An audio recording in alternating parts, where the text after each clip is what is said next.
Hello दोस्तों, welcome to my YouTube channel. आज के इस वीडियो में हम लोग बात करेंगे बिहार पुलिस के लिए रैपिड रिवीजन। जी हाँ दोस्तों, जितने भी हम लोग पहले पढ़ चुके हैं उसका अब हम लोग रिवीजन करेंगे क्योंकि 14 मार्च को और 21 मार्च आप सभी का एग्ज़ाम है और समय हम लोग के पास बहुत कम है। तो मॉडल सेट आपको प्रतिदिन मिल ही रहा है और जितने भी हम आपसे 1000 MCQ क्वेश्चन करवाए थे, 1000 MCQ बिहार पुलिस के लिए 1000 MCQ क्वेश्चन करवाए थे, उसी का रिवीजन करेंगे। आप इस वीडियो को सुन भी सकते हैं, सुनने से भी आपको याद हो जाएगा। तो आप हेडफोन लगाकर आप इस वीडियो को सुन सकते हैं और सभी क्वेश्चन आपके जो होंगे वन लीनियर फॉर्म में होंगे, ताकि हम लोग कम समय में अधिक से अधिक क्वेश्चन को देख सकें। और इस क्लास से हम 100% गारंटी लेते हैं कि आपके एग्जाम में क्वेश्चन छपेंगे। आपके पास जब पेपर आएगा क्वेश्चन पेपर, तो वहाँ सबसे पहला क्वेश्चन इसी में का होगा। तो आप इस वीडियो में शुरू से लेकर अंत तक जरूर रहिएगा। इसका PDF भी आपको मिलेगा, तो आप शुरू से लेकर अंत तक जरूर रहिएगा। और इस वीडियो को ज़्यादा से ज़्यादा आप लोग शेयर कर दीजिए, ताकि सभी लोग हमारे साथ जुड़ सके। और इस वीडियो को लाइक कर दीजिए, और जल्दी से जल्दी एक बार इस वीडियो को शेयर कीजिए। हमारा काम है आपको अच्छा कंटेंट देना और आपका काम है यहाँ भीड़ इकट्ठा करना। तो आप भीड़ इकट्ठा कीजिए, जितने भी ग्रुप में हैं आप वहाँ इस वीडियो को शेयर कर दीजिए। और वीडियो को अभी तक लाइक नहीं किए हैं तो जल्दी से लाइक कर लीजिए। आपको रोज 10 बजे सुबह में यहाँ आपको एक वीडियो मिलेगा रिवीजन के तौर पर, जिससे आपका रिवीजन भी होते रहेगा और नया जो क्लास चल रहा है वो भी आपका चलते रहेगा। और निश्चित होकर, अगर आपका 14 मार्च का एग्जाम है तो निश्चित होकर आप जाएं, क्योंकि इससे बाहर कुछ नहीं आने वाला है।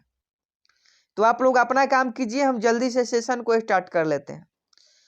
पहला प्रश्न है कि भगवान बुद्ध को ज्ञान की प्राप्ति कहाँ हुई थी? तो भगवान बुद्ध को ज्ञान की प्राप्ति बोध गया में हुई थी। भगवान बुद्ध को ज्ञान की प्राप्ति कहाँ हुई थी? बोध गया में हुई थी। अगला प्रश्न है कि आर्य समाज की स्थापना किसने की? तो आर्य समाज की स्थापना स्वामी दयानंद सरस्वती ने की। आर्य समाज की स्थापना स्वामी दयानंद सरस्वती ने की।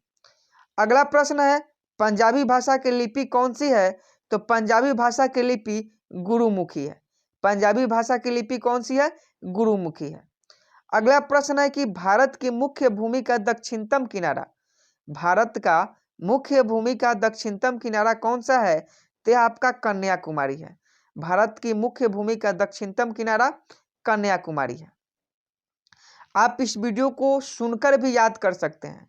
सारे प्रश्नों को आप पढ़ जाइए, क्योंकि इसमें जीके और जीएस के टॉप 1000 MCQ प्रश्न है, पहले भी करवा चुके हैं और रिवीजन के तौर पर हम आपको यह फिर से करवा रहे हैं, ताकि आपसे एग्जाम में क्वेश्चन पूछे और आप एक भी क्वेश्चन को छोड़ ना पाइएगा। पेपर की खोपड़ी में अगर अभी इस बार छेद कर देना है, और पेपर में क्वेश्चन यहाँ से आपको देखने को जरूर मिलेंगे। तो चलिए अगला प्रश्न देख लेते हैं। 5 नंबर प्रश्न है कि भारत में सबसे पहले सूर्य किस राज्य में निकलता है? तो भारत में सबसे पहले सूर्य अरुणाचल प्रदेश में निकलता है।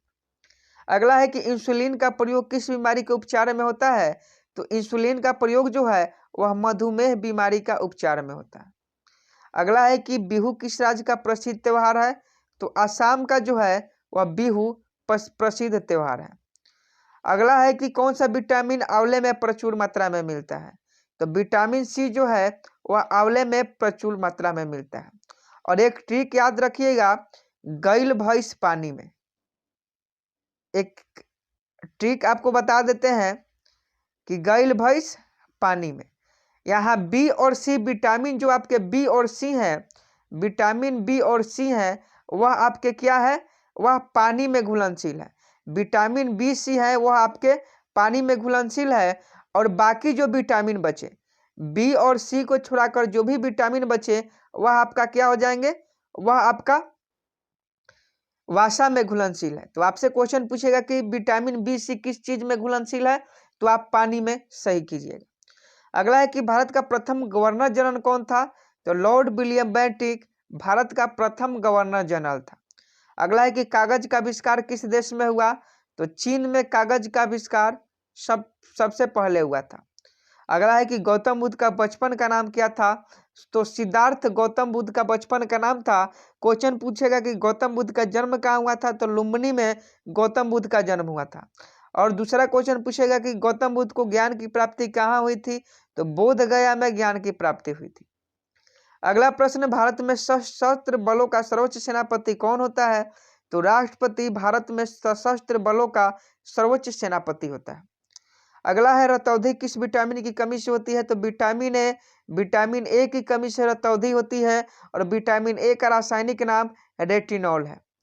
अगला है कि पोंगल किस राज्य का त्योहार है? तो पोंगल की बात की जाए तो पोंगल जो है वह तमिलनाडु का त्योहार है।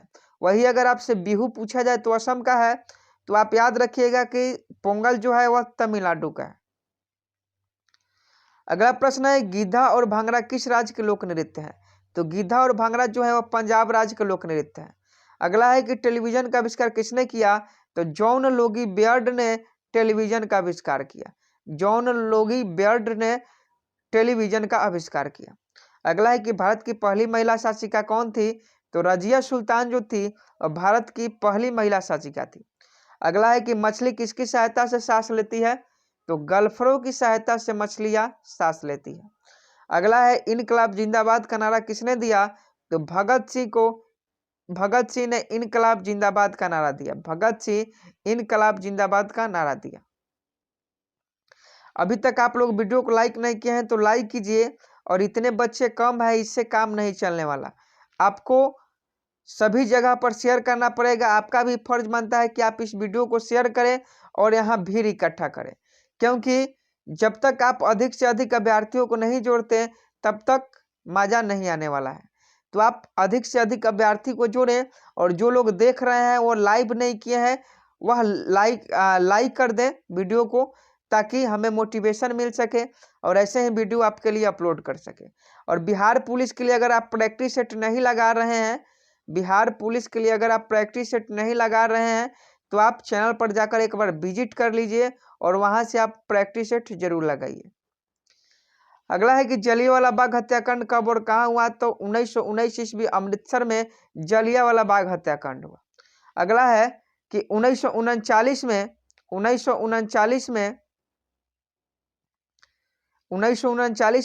क्वेश्चन है कि 1939 में कांग्रेस छोड़ने के बाद सुभाष चंद्र बोस ने किस दल की स्थापना की?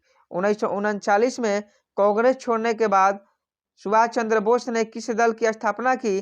तो यह फॉरवर्ड ब्लॉक की स्थापना की। 1939 के बाद कांग्रेस छोड़ने के बाद सुभाष चंद्र बोस जो थे वह फॉरवर्ड ब्लॉक की स्थापना करते हैं। अगला है कि पंजाब केसरी किसे कहा जाता है? तो लाला लाजपत राय को पंजाब केसरी के नाम से जाना जाता है। अगला है कि सैंडर्स की हत्या किसने की? तो भगत सिंह के द्वारा सैंडर्स की हत्या की गई।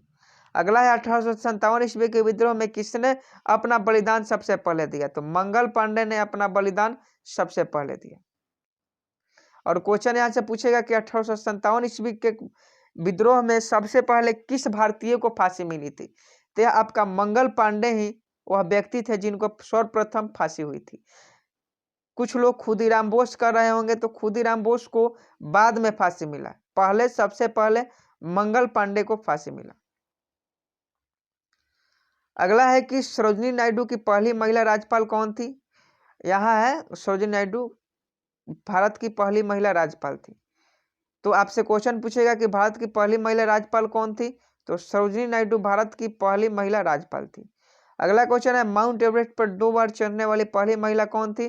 तो माउंट एवरेस्ट पर 2 बार चढ़ने वाली भारत की पहली महिला संतोष यादव है। अगला है कि ब्रह्म समाज की स्थापना किसने के द्वारा की गई? तो ब्रह्म समाज ब्रह्म राजा राम मोहन राय के द्वारा की गई। अगला है कि स्वामी दयानंद सरस्वती का मूल नाम क्या था? तो मूल शंकर जो है वह स्वामी दयानंद सरस्वती का मूल नाम है। अगला है, वेदों की ओर लौटो का नारा किसने दिया? तो दयानंद सरस्वती ने वेदों की ओर लौटो का नारा दिया। अगला प्रश्न है, रामकृष्ण मिशन की स्थापना किसने की? स्वामी विवेकानंद ने रामकृष्ण मिशन की स्थापना की। अगला है, वास्को डी गामा भारत कब आया? तो 1498 ईस्वी में वास्को डी गामा समुद्री मार्ग से भारत आया था। वास्को डी गामा कहाँ का रहने वाला था? तो वास्को डी गामा पुर्तगाल का रहने वाला था। हवा महल कहाँ स्थित है? तो हवा महल जयपुर में स्थित है। अगला प्रश्न है, सिख धर्म के संस्थापक किस सिख गुरु को माना जाता है? तो सिख धर्म के संस्थापक गुरु नानक देव को माना जाता है। अगला है, सिखों का प्रमुख त्योहार कौन सा है? तो बैसाखी जो होता है वह सिखों का प्रमुख त्योहार है। अगला है कि लौह पुरुष किस महापुरुष को कहा जाता है? तो सरदार पटेल को लौह पुरुष के नाम से जाना जाता है। अगला प्रश्न आपसे पूछ सकता है आपके एग्जाम में कि नेताजी किस महापुरुष को कहा जाता है? तो सुभाष चंद्र बोस को नेताजी कहा जाता है, नेताजी सुभाष चंद्र बोस। अगला है कि दिल्ली स्थित लाल बहादुर शास्त्री की समाधि का क्या नाम है? तो दिल्ली स्थित लाल बहादुर शास्त्री की समाधि स्थल का नाम विजय घाट है। विजय घाट जो है वह लाल बहादुर शास्त्री की समाधि स्थल है। अगला है कि महाभारत के रचयिता कौन है? तो महर्षि वेद व्यास जो है वह महाभारत के रचयिता है। अगला प्रश्न है, अर्थशास्त्र नामक पुस्तक किसने लिखी? तो अर्थशास्त्र नामक पुस्तक जो है वह चाणक्य के द्वारा लिखा गया। अर्थशास्त्र नामक पुस्तक किसने लिखी? चाणक्य ने लिखी। अगला प्रश्न है, जय जवान जय किसान का नारा किसने दिया? तो लाल बहादुर शास्त्री ने जय जवान जय किसान का नारा दिया। और यहां से आपके 3 इंपॉर्टेंट क्वेश्चन बनते हैं, उसको आप लोग ध्यान में रखिएगा। अगला क्वेश्चन पूछेगा कि जय जवान जय किसान जय जवान जय किसान और जय विज्ञान का नारा किसने दिया? तो यह है अटल बिहारी वाजपेयी। अटल बिहारी वाजपेयी ने जय जवान जय किसान और जय विज्ञान का नारा दिया। और यहां से एक और क्वेश्चन पूछेगा आपसे कि जय जवान जय किसान जय विज्ञान और जय अनुसंधान का नारा किसने दिया? तो यह हमारे प्राइम मिनिस्टर नरेंद्र मोदी ने यह नारा दिया। अगला है कि संविधान सभा का अस्थायी अध्यक्ष कौन थे? तो डॉक्टर राजेंद्र प्रसाद जो थे वह संविधान सभा के अस्थायी अध्यक्ष थे। डॉक्टर राजेंद्र प्रसाद संविधान सभा के अस्थायी अध्यक्ष थे।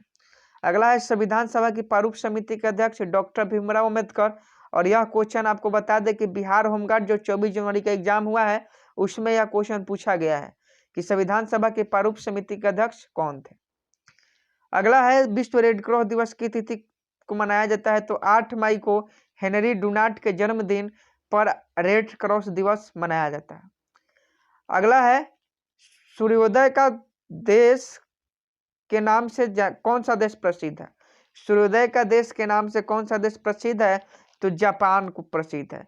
सूर्योदय के देश के नाम से जापान जो है प्रसिद्ध है क्योंकि यहाँ 9 अगस्त को यहाँ परमाणु बम गिराया गया था। परमाणु बम गिराने के कारण जापान को सूर्योदय का देश कहा जाता है। वही अगर जापान के मैनचेस्टर की बात करें तो ओसाका है।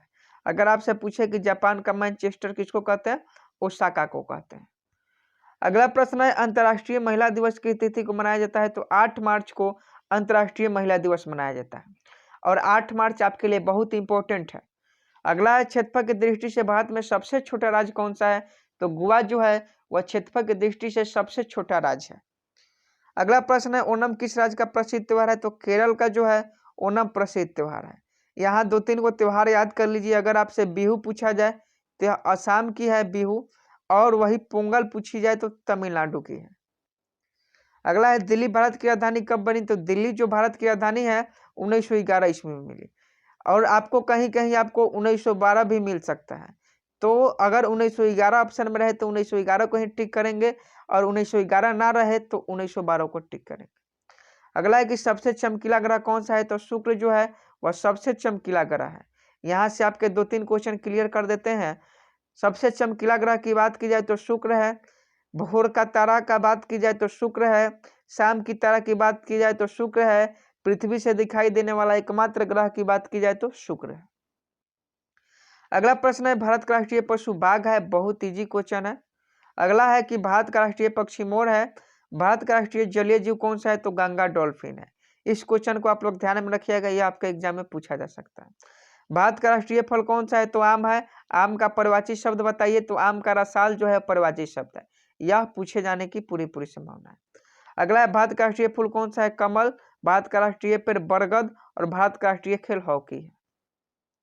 वैसे तो एसएससी में जानते हैं, एसएससी पूछता है कि भारत का राष्ट्रीय खेल कौन सा है, तो वहाँ हॉकी नहीं होता है क्योंकि भारत का कोई अपना नेशनल गेम नहीं है। लेकिन कहीं कहीं आपको किसी किताब में देखने को मिल सकता है कि भारत का राष्ट्रीय खेल हॉकी है। तो अगर हॉकी ऑप्शन में दे तो आप हॉकी को ही टिक लगाइएगा। अगला है कि भारत के राष्ट्रीय झंडे की लंबाई और चौड़ाई में अनुपात कितना होता है? तो 3:2 जो है और भारत के राष्ट्रीय झंडे की लंबाई और चौड़ाई में अनुपात होता है। अगला है भारत का राष्ट्रगान किसने लिखा? तो रविन्द्रनाथ टैगोर ने भारत का राष्ट्रगान लिखा। रविन्द्रनाथ टैगोर ने भारत का राष्ट्रगान लिखा। अगला है भारत का राष्ट्रगीत कौन सा है? तो वंदे मातरम जो है वह भारत का राष्ट्रगीत है। वंदे मातरम भारत का राष्ट्रगीत है। अगला है भारत का राष्ट्रगीत किसने लिखा? तो बंकिम चंद्र चटर्जी ने भारत का राष्ट्रगीत लिखा। भारत का राष्ट्रगीत किसने लिखा? तो बंकिम चंद्र चटर्जी के द्वारा भारत का राष्ट्रगीत लिखा। और अगर पूछे कि भारत का जो राष्ट्रगीत है वह किससे लिया गया है? तो आनंद मठ से लिया गया है। आप इस बात को याद रखिएगा। अगला है कि महात्मा गांधी को राष्ट्रपति सबसे पहले किसने कहा? राष्ट्रपिता है, सॉरी, यहाँ राष्ट्रपिता हम कह दिए हैं, यहाँ राष्ट्रपिता ही है। महात्मा गांधी को राष्ट्रपिता सबसे पहले नेताजी सुभाष चंद्र बोस ने कहा। अगला है हमारा राष्ट्रीय पंचांग कौन सा है? तो शक संवत जो है वह हमारा राष्ट्रीय पंचांग है। अगला प्रश्न है राष्ट्रगान की अवधि कितनी है? 52 सेकंड जो है वह राष्ट्रगान की अवधि है। अगला है रेडियो एक्टिविटा की खोज किसने की थी? तो हेनरी बेकरल ने रेडियो एक्टिविटा की खोज की थी। अगला प्रश्न है हमारा राष्ट्रीय पंचांग कौन सा है? तो शक संवत जो है वह हमारा राष्ट्रीय पंचांग है। अगला है कि राष्ट्रगान गाने की अवधि कितनी है? तो 52 सेकंड जो है वह राष्ट्रगान गाने की अवधि है। अगला प्रश्न है रेडियो एक्टिविटा की खोज किसने की थी? तो रेडियो एक्टिविटा की खोज जो है वह हेनरी बेकरल के द्वारा की गई थी। रेडियो एक्टिविटा की खोज हेनरी बेकरल के द्वारा की गई थी। अगला है कि पेसमेकर का संबंध शरीर के किस अंग से है? बहुत ही इंपॉर्टेंट क्वेश्चन है, आप लोग को रट जाना है। सभी क्वेश्चन बहुत ही इंपॉर्टेंट है। और लाइक अभी तक आप नहीं किए हैं तो आप जल्दी से इस वीडियो को लाइक कर लें। और आप लोग शेयर नहीं कर रहे हैं, यह गलत बात है, क्योंकि आपके लिए ही यह कंटेंट आया है। और कंटेंट में कितना दम है आप एग्जाम में जब बैठिएगा तभी मालूम चलेगा। तो आपका काम है कि सभी बच्चे को जल्द से जल्द यहाँ जोड़ लें ताकि हमें कुछ मोटिवेशन मिल सके। और वीडियो को अभी तक लाइक नहीं किए हैं तो लाइक जरूर करें। और जो लोग चैनल पर नए हैं वो चैनल को सब्सक्राइब कर लीजिएगा। अगला है पेसमेकर का संबंध शरीर के किस अंग से है? तो हृदय से। अगला है मानव शरीर की किस ग्रंथि को मास्टर ग्रंथि कहा जाता है? तो पीयूष ग्रंथि को मास्टर ग्रंथि कहा जाता है। मानव शरीर के पीयूष ग्रंथि को मास्टर ग्रंथि के नाम से जाना जाता है। अगला प्रश्न है कार्बन का सर्वाधिक शुद्ध रूप कौन सा है? तो हीरा जो है वह कार्बन का सर्वाधिक शुद्ध रूप है। अगला है एक्सरे का आविष्कार किसने किया था? तो रॉन्टजन ने एक्सरे का आविष्कार किया था। अगला है किस धातु का प्रयोग मानव द्वारा सबसे पहले किया गया? तो तांबा धातु का मानव द्वारा सबसे पहले प्रयोग किया गया। तांबा धातु का प्रयोग जो है वह मानव के द्वारा सबसे पहले किया गया।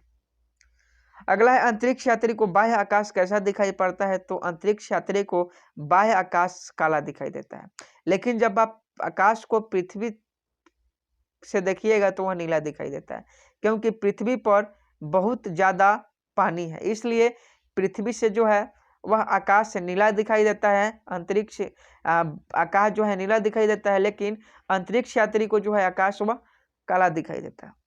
अगला है कि दूरबीन का आविष्कार किसने किया था? तो गैलीलियो ने दूरबीन का आविष्कार किया था। अगला प्रश्न है दिल्ली स्थित महात्मा गांधी की समाधि का क्या नाम है? तो राजघाट दिल्ली स्थल महात्मा गांधी की समाधि का नाम है। अगला है भारत में पहली रेल कहां से कहां तक चली थी? तो बंबई से थाने तक चली थी। और कब चली थी? तो 1853 में चली थी। 1853 में भारत में पहली रेल बंबई से थाने तक चली थी। अगला प्रश्न है भारत में पहली बार मेट्रो रेल सेवा किस नगर में आरंभ की गई? तो कलकत्ता में भारत में पहली बार मेट्रो रेल सेवा आरंभ की गई। अगला है भारत में रेल का आरंभ किस सन में हुआ था? तो 1853 ईस्वी में भारत में रेल का आरंभ हुआ था। अगला प्रश्न आपके एग्जाम में पूछ सकता है कि प्रथम भारतीय अंतरिक्ष यात्री कौन थे? तो राकेश शर्मा जो थे वो प्रथम भारतीय अंतरिक्ष यात्री थे जो 1984 में अंतरिक्ष में गए थे। अगला है कि भारत का प्रथम महिला मुख्यमंत्री कौन थी? तो श्रीमती सुचेता कृपलानी। श्रीमती सुचेता कृपलानी जो है वह भारत की प्रथम महिला मुख्यमंत्री थी। यहाँ श्रीमती का आपसे पुल्लिंग पूछ सकता है तो श्रीमान आप याद रखिएगा। अगला है कि हरियाणा के पहले मुख्यमंत्री कौन थे, तो पंडित भगवत दयाल शर्मा जो है वो हरियाणा के पहले मुख्यमंत्री थे। अगला है संयुक्त राष्ट्र संघ की स्थापना कब हुई, तो 24 अक्टूबर 1942 को संयुक्त राष्ट्र संघ की स्थापना हुई थी। अगला है संयुक्त राष्ट्र संघ का मुख्यालय न्यूयॉर्क में है। संयुक्त राष्ट्र संघ के पहले महासचिव त्रिगवेली नार्वे थे और वर्तमान में अगर पूछे तो एंटोनियो गुटेरेस जो हैं वह संयुक्त राष्ट्र यूएनए यूनाइटेड नेशन ऑर्गेनाइजेशन के महासचिव हैं। अगला है इस समय संयुक्त राष्ट्र संघ के कितने सदस्य हैं, तो 193 और जो 93वां देश बना 193वां देश वह दक्षिणी सूडान बना। अगला है संयुक्त राष्ट्र संघ सुरक्षा परिषद के कितने सदस्य होते हैं, तो संयुक्त राष्ट्र संघ के सुरक्षा परिषद के 15 सदस्य होते हैं। अगला है संयुक्त राष्ट्र संघ सुरक्षा परिषद के कितने देश 28 सदस्य हैं, तो 5। अगला है अंतर्राष्ट्रीय न्यायालय कहाँ स्थित है, तो द हेग हॉलैंड में अंतर्राष्ट्रीय न्यायालय स्थित है, द हेग हॉलैंड। अगला प्रश्न है कि संयुक्त राष्ट्र संघ के वर्तमान महासचिव बान की मून है। अगला है कि संयुक्त राष्ट्र महासभा में हिंदी में भाषण देने वाले भारतीय कौन थे। आपको बताना है, क्वेश्चन पूछेगा कि यूएनए महासभा में यूनाइटेड नेशन ऑर्गेनाइजेशन मतलब संयुक्त राष्ट्र संघ महासभा में हिंदी में भाषण देने वाले प्रथम भारतीय कौन थे, तो अटल बिहारी वाजपेयी थे। और इनका नारा आपको याद होगा कि जय जवान जय किसान जय विज्ञान। अगला है कि संयुक्त राष्ट्र संघ सुरक्षा परिषद के अस्थायी सदस्य कितने वर्ष के लिए चुने जाते हैं, तो संयुक्त राष्ट्र सुरक्षा परिषद के अस्थायी सदस्य 2 वर्षों के लिए चुने जाते हैं। अगला है संयुक्त राष्ट्र संघ का 193वां सदस्य कौन सा देश बना है, दक्षिणी सूडान बना। अगला है किस विटामिन की कमी से खून का रुकाव बंद नहीं होता है, तो विटामिन के की कमी से खून का रुकाव बंद नहीं होता है, जिसे हीमोफीलिया भी कहा जाता है। अगला हिंदी दिवस 14 सितंबर को मनाया जाता है, याद रखिएगा। अगला है संविधान के किस अनुच्छेद द्वारा हिंदी को राष्ट्रभाषा घोषित किया गया है, अनुच्छेद 343 को। अगला है ओलंपिक खेलों की एकल स्पर्धा में स्वर्ण पदक जीतने वाले एकमात्र भारतीय कौन है, तो अभिनव बिंद्रा जी है। अगला है कि ओलंपिक खेलों का आयोजन कितने वर्ष बाद होता है, तो 4 वर्ष बाद। और 2020 में तो ओलंपिक नहीं हुआ कोविड-19 के चलते, लेकिन 2021 में ओलंपिक कहाँ होगा, तो टोक्यो जापान में होगा। अगला है सन 2016 में ओलंपिक कहाँ खेल होंगे, रियो डी जेनेरो में सन 2011 के ओलंपिक खेल हुए। और अंतर्राष्ट्रीय मानव अधिकार दिवस की बात करें तो 10 दिसंबर। हरियाणा की कौन सी नस्ल की भैंसे प्रसिद्ध है, मूड़ा। अगला है प्रसिद्ध शीतला माता मंदिर कहाँ स्थित है, गुड़गांव में। अगला है कि विशाल हरियाणा पार्टी किसने बनाई थी, तो राव बीरेंद्र सिंह ने। तो आज के लिए बस इतना ही। हर हम लोग वीडियो में 100 क्वेश्चन ही करेंगे, 100 क्वेश्चन ही करेंगे। और 14 मार्च से पहले आपको पूरा हम 1000 MCQ प्रश्नों का रैपिड रिवीजन करवाएंगे। आप देख सकते हैं इसमें 1000 प्रश्न है जो बेहद इंपॉर्टेंट है आपके एग्जाम की दृष्टि से। और आपको हम बता दें कि इसका PDF आपको मिलेगा। PDF लेना चाहते हैं तो आप कमेंट बॉक्स में PDF लिखिए। और जो लोग अभी तक वीडियो को लाइक नहीं किए हैं वो वीडियो को जल्दी से लाइक कर लें और एक बार शेयर कर दें, ताकि सभी जितने भी अभ्यर्थी हैं वह आकर जुड़ सके। और इस वीडियो को बनाने का मकसद हमारा यह है कि रिवीजन, क्योंकि पहले भी हम इस वीडियो को करा चुके हैं, इस क्वेश्चन को पहले भी करा चुके हैं, लेकिन हम आपको रिवीजन के तौर पर इस वीडियो को जल्दी में करवाए हैं। आप इस वीडियो को सुनकर भी सारे प्रश्न को याद कर सकते हैं। और अगर आप 1000 प्रश्नों को याद कर लिए, मतलब बिहार पुलिस में सिलेक्शन तो नहीं कर सकता, लेकिन बिहार पुलिस का एग्जाम आप जरूर निकाल सकते हैं। तो उम्मीद करता हूं आप सारी बातों को समझ गए होंगे। ज़्यादा से ज़्यादा शेयर कीजिए, ज़्यादा से ज़्यादा लाइक कीजिए। और जो लोग मॉडल टेस्ट नहीं दे रहे हैं उनसे आग्रह है कि वह जाकर मॉडल सेट अपना करें। लगातार हमारे यूट्यूब चैनल पर सेट प्रोवाइड कराई जा रही है, तो आप लोग सेट जरूर लगाएं, ताकि इससे आपको फायदा यह होगा कि आप कितने सही कर रहे हैं, आपके 100 में से कितने सही हैं। इससे रोज आप एग्जाम दीजिएगा और एग्जाम में जाने के पहले आपकी सभी जो परेशानियां हैं वह खत्म हो जाएगी। तो ज़्यादा से ज़्यादा वीडियो को लाइक कीजिए। मिलते हैं नेक्स्ट वीडियो में, तब तक के लिए जय हिंद जय भारत।